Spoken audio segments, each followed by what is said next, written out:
आप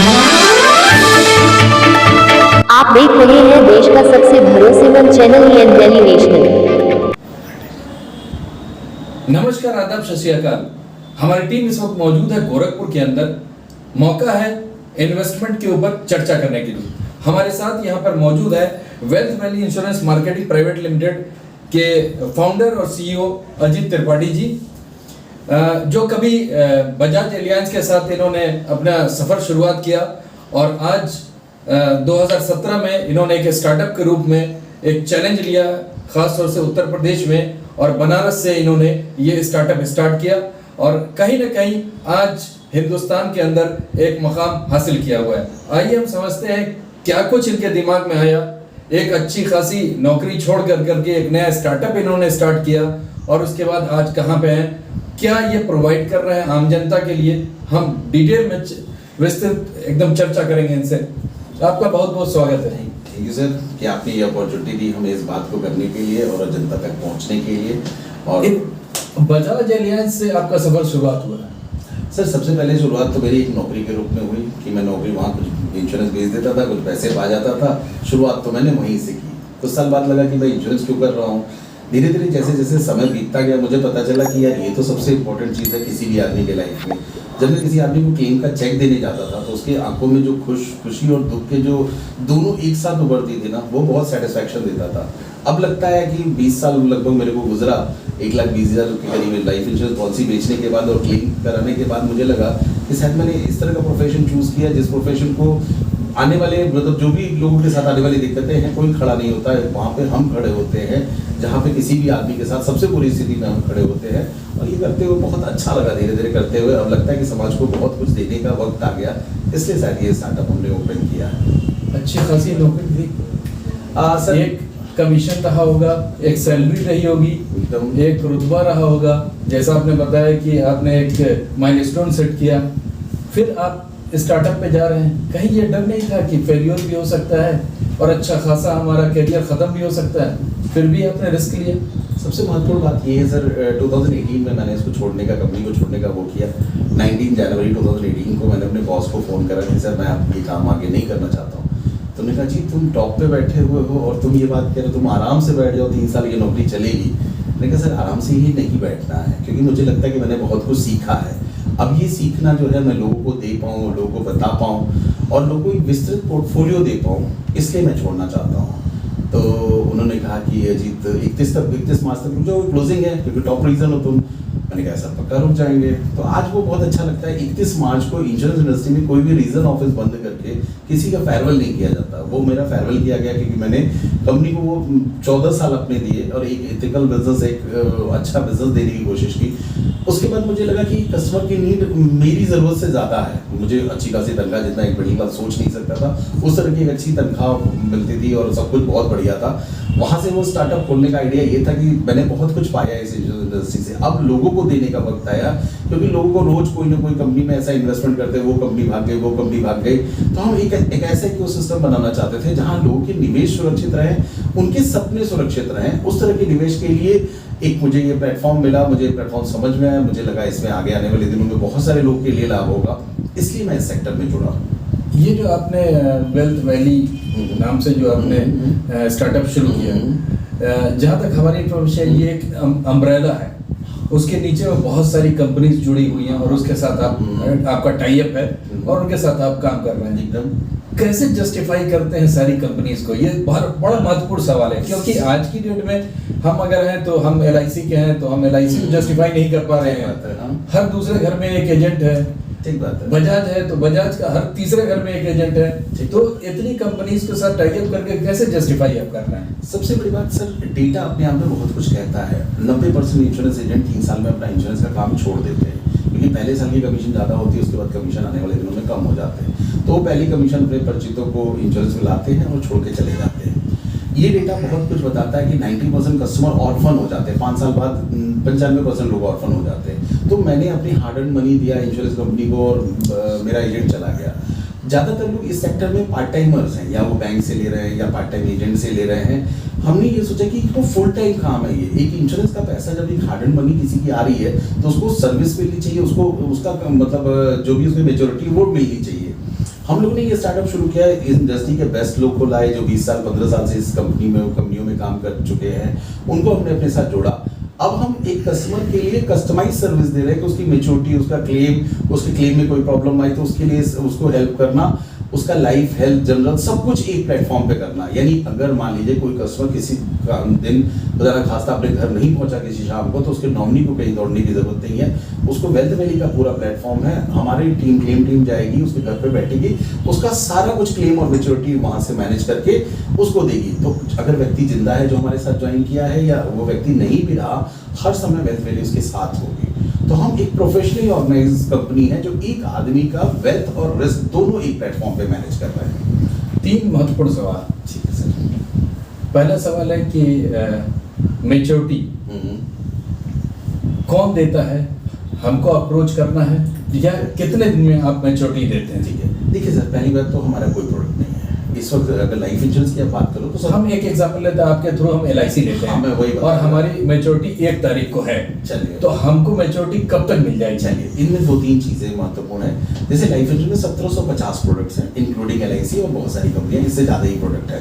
उसमें 2 तरह की पॉलिसी होती है, एक पार पॉलिसी होती है जिसको पार्टिसिपेटिंग प्लान कहते हैं, कि नॉन पार प्रोडक्ट होते हैं जो ट्रेडिशनल प्लान होते हैं। नॉन पार में जो आपको लिखा बॉन्ड पे वो मिल जाएगा, और पार पे जो नहीं, मतलब जो बोनस है उस हिसाब से मिलता है। इन दोनों ही प्रोडक्ट में जब आप मैच्योरिटी लेने जाते हैं तो आजकल सबको अकाउंट ट्रांसफर होता है, तो हम मैच्योरिटी के पहले ही आपका अकाउंट अपडेट कराते थे कंपनी में। मैच्योरिटी के दिन ही आपको वो पैसा, जिस डेट में आपको बोला गया उस डेट में आपको वो पैसा मिल जाता है। चलिए, मैच्योरिटी की बात हम कर लेंगे, हम 2 दिन प्लस माइनस कर लेते हैं। हाँ, अगर खुदा न खास्ता किसी का डेथ क्लेम है, ठीक है, उसमें कितना समय आपके थ्रू लगेगा? चलिए, कितना समय कस्टमर का लगता है उसके बारे में बताता हूँ। जब ये बात आपने बोली तो मुझे अभी रिसेंट हुई घटना एक याद आ गई। हमारे ही परिचित थे, वो रेलवे में सेक्शन इंजीनियर थे, उनकी किडनी में कुछ प्रॉब्लम हुई, खराब हुई, किडनी ट्रांसप्लांट हुई, डेथ हो गई उनकी। तो वो बहुत खास थे मेरे, तो मैं उनके तेरही में पहुंचा और उनकी वाइफ से मिला।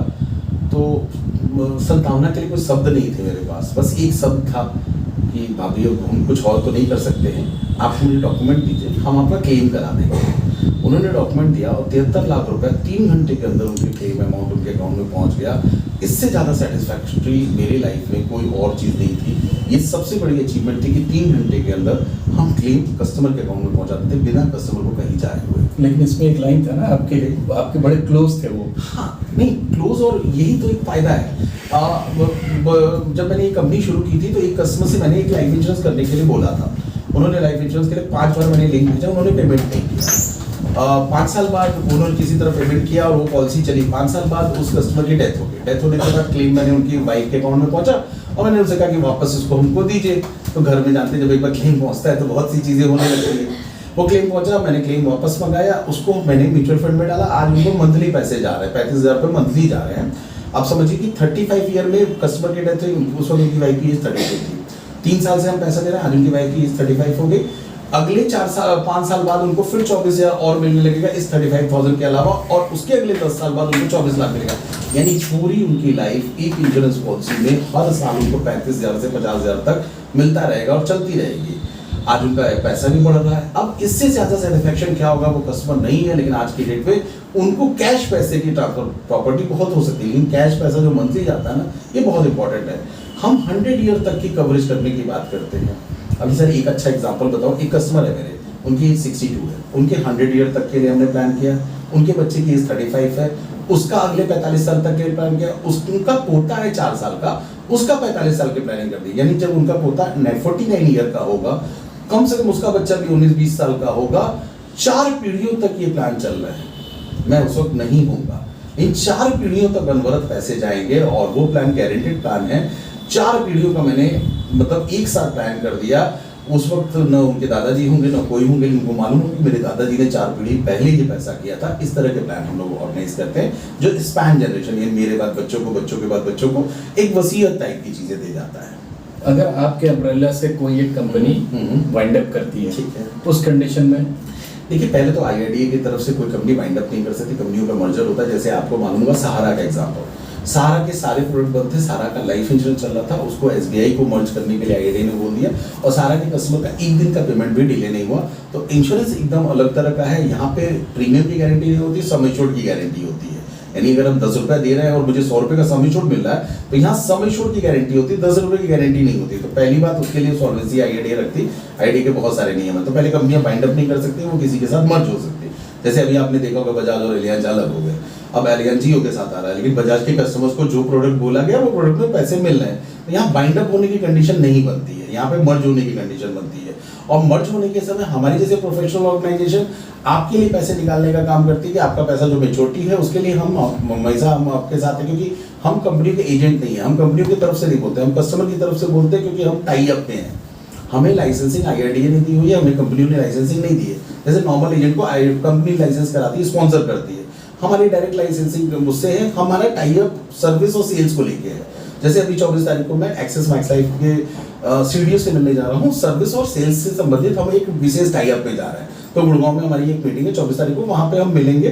तो हम हर कंपनियों के साथ सेल्स और सर्विस का टाई अप करते हैं। अगर कंपनियों का सर्विस और सेल्स में कहीं भी कोई दिक्कत आता है तो एक तो हम टाई अप तोड़ सकते हैं और अपने कस्टमर को बेटर सर्विसेज के लिए अलग कंपनीज में डाल सकते हैं, क्योंकि हम एक कंपनी के साथ काम नहीं करते, हम लगभग इकोसिस्टम की मैक्सिमम कंपनीज के साथ काम करते हैं। तो हमारा काम ही है कि बेहतर कंपनी चुनना और बेहतर उसके परिणाम देना। तो किस कंपनी का फाइनेंशियली बेहतर है और उनका प्रोडक्ट बेहतर है, उसमें हम रिसर्च करते रहते हैं। चलिए यहाँ पे लेते हैं एक छोटा सा ब्रेक। ब्रेक के बाद कुछ और पहलू पर हम बात करते हैं।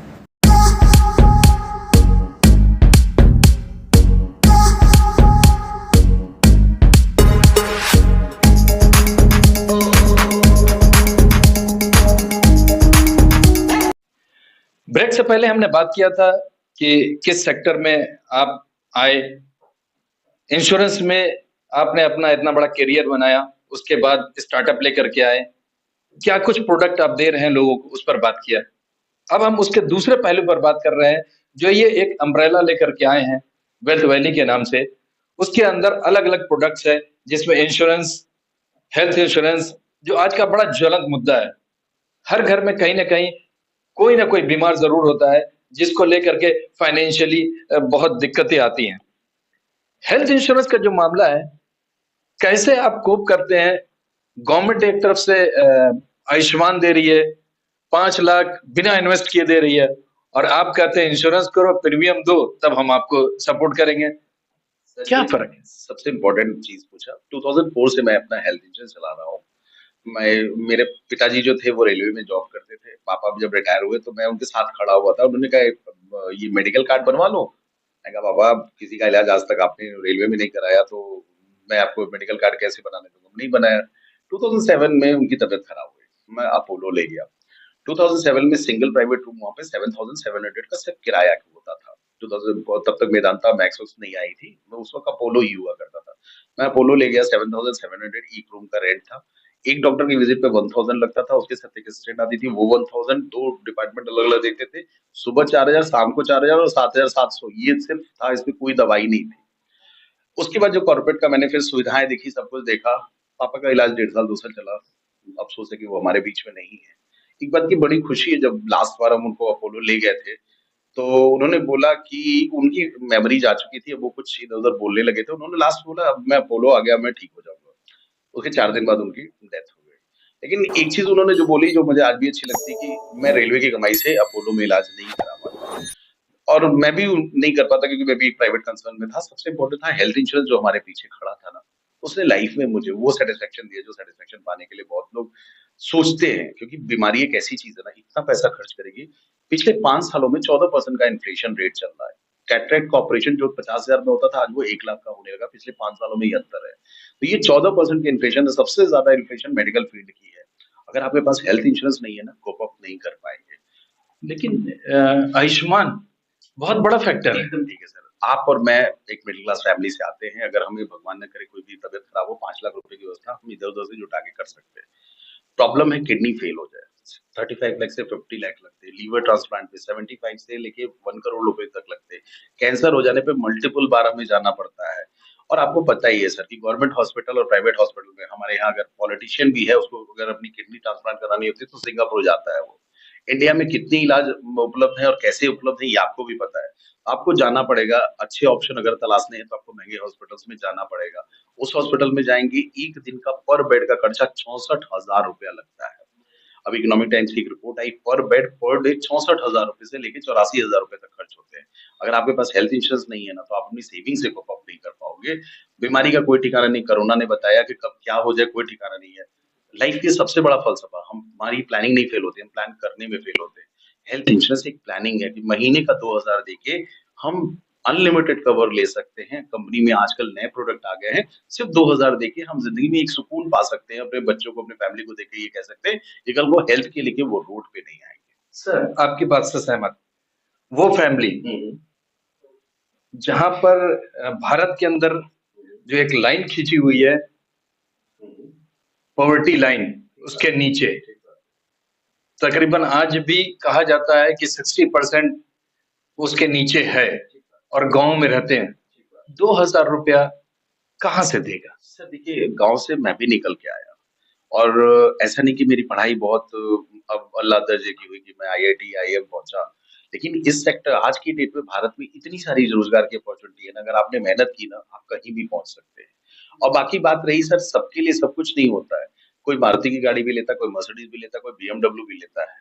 ये डिपेंड करता है हर आदमी इंडिविजुअल पे। भारत सरकार 80 करोड़ लोग को तो राशन प्रोवाइड कर ही रही है। आप उस राशन, भारत सरकार वो आयुष्मान भी प्रोवाइड कर रही है। उन्हीं 80 करोड़ के लिए वो है। तो 70% 70 ईयर एंड अबव वो आपके हाथ से निकल गए। एकदम ठीक है। 70 देखिए, मेरी माता जी की उम्र 75 साल है। मैंने उनका जो इंश्योरेंस ले रखा है वो 25 लाख रुपए का सम एश्योर्ड ले रखा है, वर्ल्ड वाइड कवरेज ले रखा है, क्योंकि मैं हेल्थ इंश्योरेंस की प्रॉब्लम नहीं, हम गवर्नमेंट की बात करें तो 70-60 के ऊपर वाले निकल गए आपके हाथ से, उनको आयुष्मान मिल गया। एक फैमिली के अंदर 6 लोग या प्लस हैं, वो आपके हाथ से निकल गए, उनको आयुष्मान मिल गया। तो अब आपके पास रहा क्या? देखिए सर, हमारे पास बेसिकली क्या रहा कि हमको देखना होगा कि आज के इलाज के खर्चे क्या हैं। मिडिल इनकम और अपर मिडिल इनकम, उन्हीं को हम टारगेट करते हैं। बेसिकली वही हमारे टारगेट एरिया है जिन्होंने जिंदगी में कुछ किया है। और कुछ देखिए, मिडिल क्लास के साथ क्या है, वो एस्पिरेशनल क्लास है। वो अपर क्लास को देख रहा है कि वहां तक पहुंचना है, और मेडिकल एक ऐसा एक्सपेंस है उसको रोड पे ला सकता है। तो हमारा टारगेट एरिया मिडिल क्लास और अपर मिडिल क्लास और लोअर मिडिल क्लास है। तो मतलब हेल्थ जो है गाँव में नहीं जाएगा, हेल्थ इंश्योरेंस। सर, आयुष्मान योजना एक बहुत बड़ा वो है, 5 लाख तक का उसमें है। अब आप एक चीज समझो सर, टाइम वैल्यू मनी की बात है। आप एक गवर्नमेंट के हॉस्पिटल में चले जाओ, आपको ओपीडी में 3 से 4 घंटे लगते हैं। 4 घंटे अगर आपके पास है तो आप जरूर ओपीडी वहाँ गवर्नमेंट में। प्राइवेट सेक्टर्स के जो हॉस्पिटल्स हैं वो आयुष्मान को एक्सेप्ट कर रहे हैं। एकदम कर रहे हैं सर, लेकिन जब हम इवन हमने जो देखा है उसमें अगर आपके पास राशन कार्ड भी है तो उस पर भी वो कर दे रहे हैं। कंट्रैक्ट वगैरह की अगर हम बात करते हैं तो राशन कार्ड के ऊपर वो ऑपरेट कर दे रहे हैं। 2 चीजें हैं सर, एक होता ओपीडी, एक होता आईपीडी। आयुष्मान आईपीडी कवर करता, ओपीडी कवर नहीं करता है। ओपीडी का मतलब जब हम डॉक्टर को दिखाने जाते हैं, उसका कवरेज आयुष्मान में नहीं होता है। और जो डायग्नोसिस करा के अगर हम एडमिट नहीं हुए तो भी आयुष्मान कवर नहीं करेगा। ये बहुत सारे लोग को वो दुविधा है कि अगर हम एडमिट नहीं हुए तो हमारी पॉलिसी हमें कवर नहीं देगी।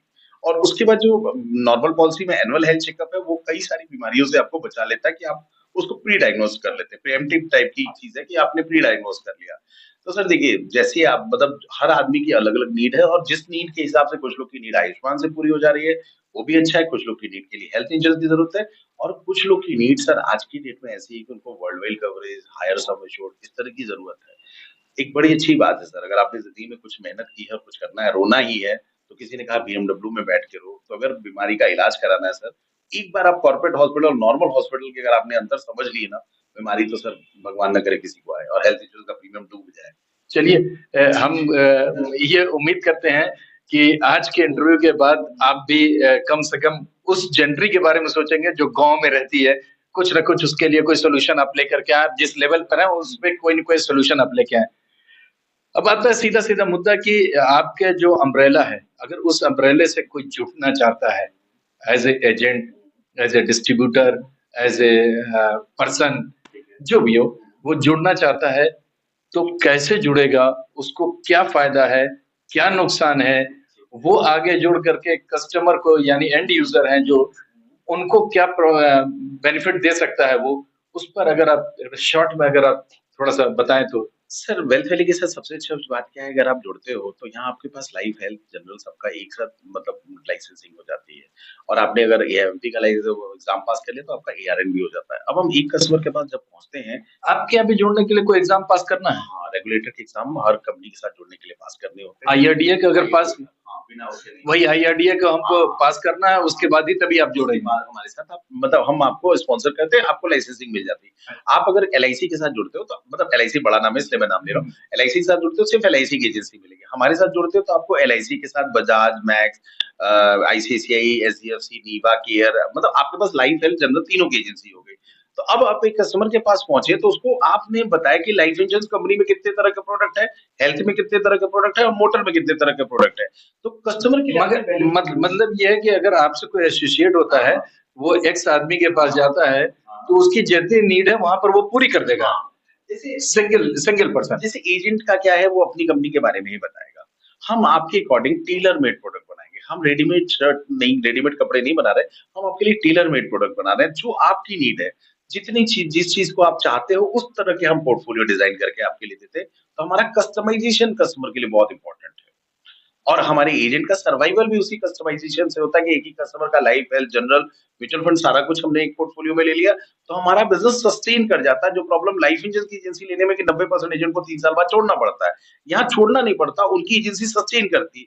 इससे कस्टमर की सर्विस भी मतलब सर्विस में प्रॉब्लम नहीं आती है। जैसे इंश्योरेंस में जो 90% एजेंट छोड़ देते हैं उनके कस्टमर को ऑर्फन कस्टमर कहते हैं। यहाँ ऑर्फन नहीं होंगे आप, आपके साथ सुविधाएं जुड़ी रहेंगी और कंपनी उसके साथ आपका सहयोग करती रहेगी और एक एजेंसी होल्डर हमारे साथ सस्टेन करेगा। ये एक अपना स्टार्टअप है। आप आए हमारे साथ जुड़े, हमारे साथ कोड लिया, आपने अपना स्टार्टअप कर लिया। अगर आपने 100 कस्टमर जोड़ लिए तो आपकी कमाई एवरेज तौर पे 10 से 15 लाख रुपए साल की होगी, जो किसी भी बिजनेस में नहीं है। चलिए, आज के जो नौजवान हैं जहां पर जॉब नहीं है, उनको किस तरह से क्या संदेश देना चाहेंगे कि वो इस सेक्टर में जुड़े, अम्ब्रेला से जुड़े और अपना करियर को आगे लेकर के जाए, अपने घर वालों को सपोर्ट करें? छोटी सी बात बताता हूँ, 2015-16 में इंश्योरेंस एजेंसी 1,25,000 करोड़ की मतलब इंडस्ट्री थी। आज ये 4 लाख करोड़ की इंडस्ट्री है। बाय द एंड ऑफ 2031 जो डेटा कहते हैं, ये करीब-करीब 24 लाख करोड़ की इंडस्ट्री बनेगी। ये बहुत तेजी से बदलने वाली इंडस्ट्री है। भारत सरकार को विकसित राष्ट्र के लिए हमारा मिशन ये है कि 2047 तक हर आदमी इंश्योर्ड हो। अभी 7 से 8% लोग इंश्योर्ड है। म्यूचुअल फंड की इंडस्ट्री हम लोग ने स्टार्ट किया था 2017 में, तो ये इंडस्ट्री 20 लाख 22 लाख करोड़ की थी, आज 75 लाख करोड़ की है। हेल्थ इंश्योरेंस हर साल 40 से 45% बढ़ रहा है। ये बहुत ही प्रॉमिसिंग है। जॉब की कोई जरूरत नहीं है। आप एक सस्टेनेबल अच्छा बिजनेस मॉडल बना सकते हैं। आप अपना स्टार्टअप शुरू कर सकते हैं और मान के चलिए 500, 400, 1000 रुपए के अंदर ये स्टार्टअप शुरू हो जाएगा, जहां आपका पैसा नहीं लगेगा और आप एक सस्टेनेबल बिजनेस इनकम बना सकते हो। जब भी हमसे जुड़ के आप, क्योंकि हमारे पास ट्रेनिंग प्रोग्राम और हमारे जो प्रोडक्ट डिजाइनिंग है वो कुछ अलग तरीके का है, तो जो आपको मार्केट में भी सपोर्ट करेगा और कस्टमर इस तरह की चीजें आज के डेट में डिमांड भी कर रहा है। अगर हम आपकी कंपनी की बात करें तो एक साल होता है 2019, कुछ माइलस्टोन आपने सेट किया है 2019 में, वो क्या माइलस्टोन था? 2019 बहुत इंपॉर्टेंट साल था। हम लोगों ने आपस में बैठे और बात की है कि ये म्यूचुअल फंड इंडस्ट्री कैसे चल रही थी। तो म्यूचुअल फंड इंडस्ट्री में अभी तक SIP का आप देख रहे हो, रोज के रोज बात हो रही थी। तो हम लोग ने देखा इंडिया का रिकॉर्ड क्या है। तो उस वक्त RH कोठारी साहब थे, उनका 1100 SIP का रिकॉर्ड था। तो हम लोग बैठे, यार ये रिकॉर्ड क्यों नहीं तोड़ते हैं। हम लोगों ने अपने साथ बैठे और प्लान किया और 3-4 कंपनी को अपने साथ एसोसिएट किया कि हम ये प्रोडक्ट में ये रिकॉर्ड बनाने जा रहे हैं। तो कुछ लोगों ने ये सुना और कुछ लोगों ने हवा उड़ा दिया, यार इतना 1500 SIP कौन कर लेगा एक दिन में। तो हम लोगों ने टारगेट किया 1500 SIP और फिर ऑर्गेनाइजेशनल जो मेरी एक्सपीरियंस थी वो काम आई। फिर मेरे साथ सपोर्ट में जो लोग साथ में काम कर रहे थे, हम लोगों ने 1501 SIP लॉग इन किया एक दिन में।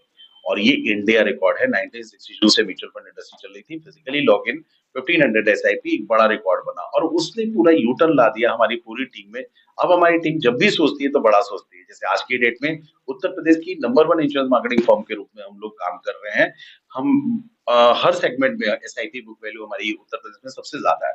तो हम प्रोफेशनली दिन रात ये लग के काम करते हैं कि किस तरह से कस्टमर का भला हो और किस तरह से पोर्टफोलियो बिल्ड करने में उनकी हेल्प कर पाए। 1500 तो बना दिया, व्हाट नेक्स्ट? सर नेक्स्ट तो 15,000 का हम लोग टारगेट कर रहे हैं। अभी तक प्लान नहीं कर पाए कि वो कब करेंगे। 15,000 एक दिन में लॉगिन करने का है और वो SIP में हम गांव से लेके अभी 250 के SIP आपने सुना होगा आ गया। तो आयुष्मान में तो हम नहीं जा पा रहे हैं।